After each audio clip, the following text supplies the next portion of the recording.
The morning my uncle showed up at my grandmother's door with a moving truck and a locksmith, I was already inside, sitting at her kitchen table with a cup of tea and a lawyer on speakerphone. That image, my uncle's face when the door swung open and he saw me standing there calm, unhurried, like I'd been expecting him for weeks, is one I will carry for the rest of my life, because I had been expecting him.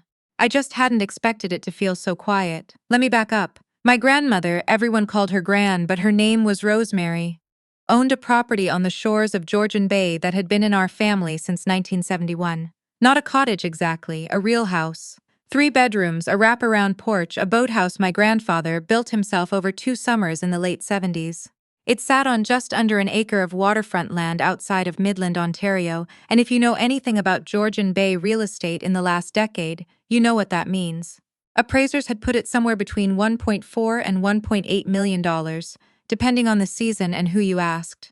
Gran lived there from May to October every year, and I spent nearly every summer of my childhood on that porch, shelling peas with her, listening to her talk about my grandfather like he'd just stepped out to check the boat. She never stopped loving that man, even 20 years after he passed. The house was him, in a way. Every board, every hinge, every creak in the hallway floor. When Gran was diagnosed with early-stage vascular dementia in the spring of 2022, the family conversation changed overnight. I am my grandmother's only grandchild on her side. Her daughter, my mother, died when I was 11, and Gran raised me after that. My uncle is not her biological son. He's my grandfather's son from a first marriage, which means he is technically my step-uncle, though no one ever said that out loud growing up. He was always just Uncle Terrence, and for most of my life that was fine. He lived in Mississauga, called it Christmas, showed up to the occasional birthday. Polite, distant, unremarkable. That changed when Gran got sick. Within a month of the diagnosis, Terrence was calling her every week. Then, every few days, he started visiting, offering to help. He brought his wife, Sandra, who had never once expressed any interest in my grandmother before, and who now arrived bearing casseroles and opinions about how Gran should be managing her finances. I noticed. Of course I noticed. But Gran was sharp enough then, sharp enough to be charmed by the attention without seeing what was underneath it, and I told myself I was being paranoid. I was not being paranoid. In September of 2022, Gran updated her will. I didn't know this at the time. She didn't tell me, and I didn't think to ask because I genuinely wasn't thinking about her will. I was thinking about her medication schedule, her physio appointments, whether she was sleeping enough, whether her blood pressure was under control. I was thinking about keeping her alive and comfortable, not about what happened after. What I found out 8 months later, when Gran's condition had declined enough that her specialist recommended a higher level of care, was that the updated will left the Georgian Bay property to be split equally between me and Terrence. 50-50. I sat with that for a long time. It hurt in a way I hadn't prepared for. Not because of the money, though I won't pretend the money wasn't significant, but because that house was supposed to be the thing Gran left me. It was the physical proof that she'd chosen me, raised me, loved me as her own. Splitting it with a man who had never once helped her hang a storm window felt like having that taken away. But a will is a will. I accepted it. Then Gran had a significant stroke in November of 2023 and moved into a long-term care facility outside of Barrie, and that is when things got genuinely ugly. Terrence called me 2 weeks after she was settled. His voice was measured, reasonable, almost gentle. He said the property was costing money to maintain while empty. He said we needed to think practically. He said he'd spoken to a realtor, just casually, just to get a sense, and the market was strong right now, and maybe this was the time to consider a sale. I said I wasn't interested in selling. He said he thought I might feel that way, and that he respected it, but that as a co-beneficiary he did have certain rights, and perhaps we should get a mediator involved. I said I'd think about it. I did not think about it for long because 3 days later Sandra called me. Sandra, who I had exchanged maybe 40 words with in the past decade. She was warm and chatty and absolutely relentless, and by the end of the conversation she had suggested, delicately, with many qualifications, that holding on to the property was perhaps an emotional decision rather than a rational one, and that I might want to consider speaking to a grief counselor about my attachment to it.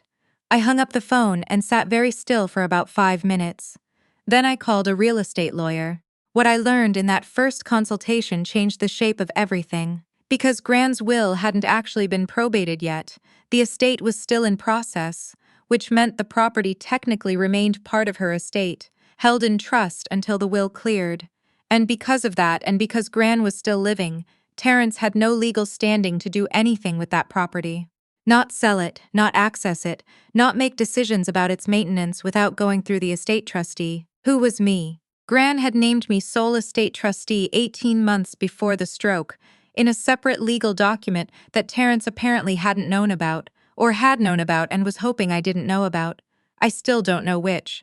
I spent the next 3 months doing things very quietly. I hired a property manager to keep the house maintained through the winter so no one could argue it was being neglected. I had the locks rekeyed, the property was unoccupied, and I had the legal authority to do it. I consulted with my lawyer about the path forward and documented everything. Every call from Terrence, every call from Sandra, every voicemail, every email. There were a lot of emails. In January, Terrence sent a formal letter through a lawyer of his own. It requested an accounting of all estate assets, a review of my trustee authority, and proposed a forced sale of the Georgian Bay property under provisions of the Ontario Partition Act, which allows co-owners to petition a court to force the sale of jointly owned property when the parties can't agree. I read that letter 3 times. My hands were steady. I had been waiting for something like this. What Terrence hadn't considered, and what his lawyer apparently hadn't flagged for him, was that the Partition Act applies to property that has already vested in the co-owners. Since the estate hadn't been probated, the property hadn't vested yet. His application was premature. My lawyer sent a response that was 2 pages long and extraordinarily polite and explained all of this in careful, precise detail. We heard nothing for 6 weeks. Then on a Tuesday morning in February, I got a call from my neighbor, an older woman named Mrs. Okonkwo, who lived 2 properties down from Gran's place, and who had my number because she'd looked after the garden for 20 years. She said there was a truck in Gran's driveway, 2 men. One of them had what looked like a toolbox. I was in Toronto. It took me 2 hours and 40 minutes to drive up there. I called my lawyer from the car. She told me to document everything when I arrived, not to engage in any physical confrontation, and to call the Ontario Provincial Police non-emergency line if the men were still there and refused to leave. When I pulled into the driveway, the truck was still there. The locksmith had already started working on the front door. I got out of my car. Terrence was standing on the porch. He looked startled to see me, which told me he'd expected me to either not find out or to be too far away to matter. I told him, very calmly, that he was on property belonging to the estate of Rosemary Alderton, that I was the sole estate trustee with authority over that property, and that I was asking him and his associates to leave immediately. He said the property belonged to both of us and he had every right to be there. I said that was not accurate under the current status of the estate. He said I was being irrational and that Gran would be embarrassed by the way I was behaving. I recorded all of this on my phone. Not secretly, I held it up. He saw it. He kept talking anyway. The locksmith, to his credit, had stopped working and was looking between us with the expression of a man who had not been paid enough for whatever this was. I told him I'd be contacting the police if he proceeded, and he packed his tools up and left without another word. Terrence left too, eventually. He was angry. He said things about lawyers and courts and what Gran had actually wanted that I didn't respond to. I stood on the porch and watched him drive away, and then I sat down on the steps because my legs had gone a bit soft underneath me. I called Mrs. Okonkwo and thanked her. Then I sat there on those porch steps my grandfather had built, listening to the ice shift on the bay, and I let myself cry for a little while because I was exhausted and I missed my grandmother and I was so tired of this fight. But only a little while. What happened next took longer than I'd like to admit because the legal process in Ontario does not move quickly, and Terrence was not finished. He filed a complaint with the Ontario Superior Court of Justice challenging my authority as trustee, on the grounds that Gran's mental capacity at the time she appointed me had been compromised. He submitted a sworn affidavit claiming that Gran had seemed confused during a visit, that she hadn't recognized certain family members, that her judgment had been impaired. He was referring to a visit that had taken place in August of 2021, more than a year before the diagnosis. What he didn't know was that Gran's physician had documented every appointment going back to 2019, and that the cognitive assessments from that period showed no significant decline. Her GP at the time, a careful, methodical man who kept records the way some people keep diaries, had noted explicitly in August of 2021 that my grandmother was alert, oriented, and fully capable of making her own decisions. My lawyer subpoenaed those records, all of them. Terrence's challenge fell apart in pre-trial discovery. His own lawyer sent a letter withdrawing the application on the day before the scheduled hearing. But the thing that actually ended it, the thing that closed the door completely, wasn't the court at all. It was one phone call. In March, I called the Office of the Public Guardian and Trustee of Ontario, not to report anything dramatic, not with anger or desperation. I simply explained that I was the estate trustee of an older woman with dementia, that a family member had twice attempted to access her property without legal authority, and that I wanted to ensure the appropriate protective measures were in place for her estate going forward. The OPGT takes elder financial exploitation seriously, extremely seriously. They opened a review. I didn't know exactly what that review would look like or how far it would go.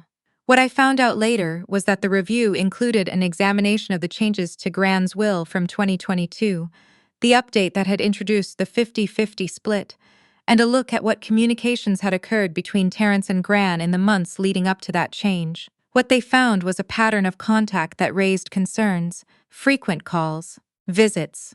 A trip Terrence had taken Gran on in July of 2022 to see a notary in Mississauga rather than Gran's own longtime lawyer in Barrie, who she had used for 30 years. The notary had no prior relationship with Gran and had prepared the updated will in a single appointment. The estate lawyer had never been consulted.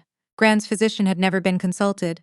There were no independent witnesses to confirm Gran's understanding of the changes she was making. I don't know, legally, what my grandmother understood or intended in that room. I hope she understood. I want to believe she did. But the OPGT had enough concerns to refer the matter for further review, and Terrence received a formal notice that his interest in the state was under scrutiny pending the outcome of that process. He called me that evening. It was the first time he'd called me directly in months, after everything had been going through lawyers. His voice was different, quieter. He said he hadn't meant for any of this to get so complicated. I said I hadn't either. He said he hoped we could resolve things without going further down this road. I said I thought that depended on him. He asked what I wanted. I told him I wanted what Gran had wanted before anyone got in her ear. I wanted the property to stay in the family. I wanted her last years to be peaceful, and I wanted him to step back from any claims on the estate and let the probate process proceed without interference. He said he'd need to think about it. He called back the next day and agreed. His lawyer sent a formal withdrawal of all outstanding challenges 2 weeks later. The estate completed probate in June. The Georgian Bay property came to me, fully, legally, without condition. The day I got the confirmation letter, I drove up to the house by myself. I opened all the windows even though it was still cool enough that I could see my breath in the kitchen. I made tea. I walked out to the boathouse and stood there on the dock for a long time, looking at the water, listening to the first loons of the season out on the bay. Gran used to say that property was the family's anchor, that it kept everyone from drifting too far apart. She wasn't wrong about the anchor. She was just wrong about which family. I visit her every Sunday at the care home in Barrie. I bring her shortbread from the bakery on Collier Street because it's the only brand she still consistently recognizes. Some days she knows me and we talk about the house, and she asks if the boathouse roof held up over the winter. Some days she doesn't know me at all, and I just sit with her anyway, holding her hand, watching the birds at the feeder outside her window. She spent 60 years building something worth protecting. The least I can do is be there.